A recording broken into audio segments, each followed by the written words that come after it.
Boxing fans, we're here at the Totenville High School where the road to the ring championships has begun and Cops and Kids is hosting.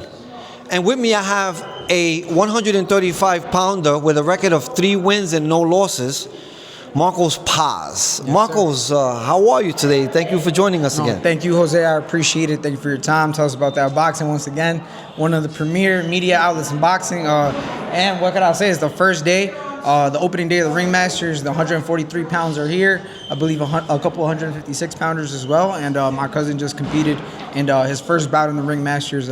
Tough bout, but we were able to come out in dominating fashion with a unanimous decision. Yeah, we'll talk about that in a moment. So late last year, you made your return. Right. A return that was 2 years, that took about 2 years. Yeah. Can you quickly tell us what happened in that 2-year span that you were not able to fight? Yeah, absolutely. So in boxing, it's called the theater of the unexpected. There's so many things that just pop up, man. It's every fighter sooner or later is gonna encounter a period of inactivity. I don't want to jump too much into detail, but just things happen in boxing. Sometimes you think you're going down the right path, but you need to be redirected, and everything aimed at me going back to New York. And now we're back in the ring, and thankfully a lot of great things have started opening up. You're talking about the wrong path or certain path. Right. How did you know and when did you know that you will be back on that path and make the comeback that you made late last year? Right, absolutely. So, there's a saying, it says persistence beats resistance. And I've always been characterized by that trait, man, being a persistent person, not only in the ring, but in my life in general. And I just kept persistent, chipping away. And it happens to be that the promoter's card that I fought on, I went to go work his show, wrapping hands as a cut man that day, and I got my opportunity to be able to get on the card. So, it was just a matter of doing that, being diligent, and that's it, man.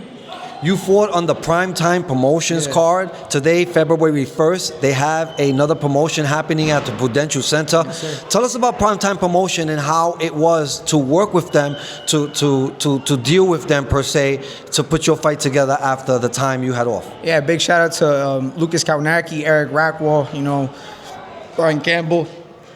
And, man, they were very professional when it came to how they did everything, from how they set up the event, the ticket sales, very professional, attention to detail.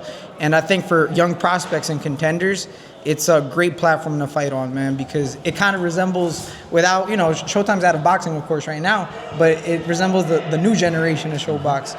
And for East Coast talent, New York, New Jersey, Connecticut, it's opening up a window for us to showcase what we have to the nation and to the fans worldwide. And in that fight, though you won by decision, you did sustain a cut. Yeah. Tell us about that and how's that healing? Yeah, so no, the cuts healed up perfectly fine. I did sustain a cut during the fight against a tough, rugged opponent. I believe it was a headbutt, if I'm not mistaken. And I had Joe Kiambo, man, which is, I'll continue to say, that's the cut man to the stars. Made sure my money makers were nice and good. And as soon as it opened up, I didn't freak out, man. It's part of boxing. But I knew I was in good hands, experienced hands, So that's what it was, man. But it's part of boxing. We just got to continue taking the good with the good, the bad with the bad, and keep the punches rolling. Shout out Joe Kiambo, cut man and master hand rapper. So this year, what can we expect from Marcos Paz and when? Busy. A lot of electrifying fights, a lot of fights that you're going to see that you're going to get your money's worth. When you come to see me, it's not going to be a snooze fest. It's going to be a tougher, good fight, but you're also going to see skill displayed.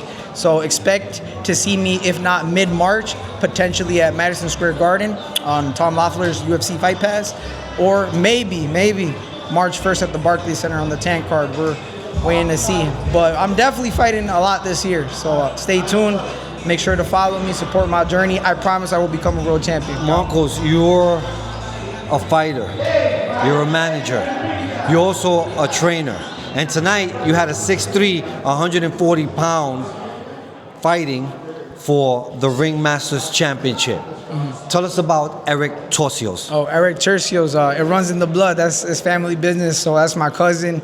And me and my father, which is his uncle, we were cornering him. It's an honor to be able to work with family, but just because it's family doesn't mean we take it light, It's a responsibility to be a trainer, to prepare your fighters to the best of their ability. But they're fighting in that ring alone, But we make sure to do all we can, from mentally getting them right to giving attention to detail, spending time with their nutrition, the whole nine, right? And thankfully, by the grace of God, we were able to come out with a victory tonight. Let's talk about his attributes. Yeah. 6'3", 140 pounds, long, lanky. What do you do with that? Oh, man, you just got to master the distance. You know, I think without sounding arrogant or anything, but if you're able to conquer being 6'3" and be disciplined to sticking to your distance, using your range, straight punches, stepping back, pivoting, man, it's close to impossible to get beat, but you have to be disciplined. You have to be applied. And that's what I would say about my cousin. If he's able to do that, I find it very hard for a lot of people to beat him. Looking at the competition, what are his chances for him to go all the way and win this? Oh, I see a very high chance. A very high chance. That's not to say that there's not hard, stiff competition. You know, they're coming to win. As you've seen tonight, a guy got stopped. A lot of shorter guys, but they come to fight. You know, but nonetheless, I stick by my guy, I stick by my cousin. I know what he has. And if he stays applied, I see him going all the way to the Garden. Well, as always, we appreciate your time. Good luck to your cousin. Good luck to you. And we look forward to seeing you again. I appreciate you. Tell us about that boxing, baby. Let's go.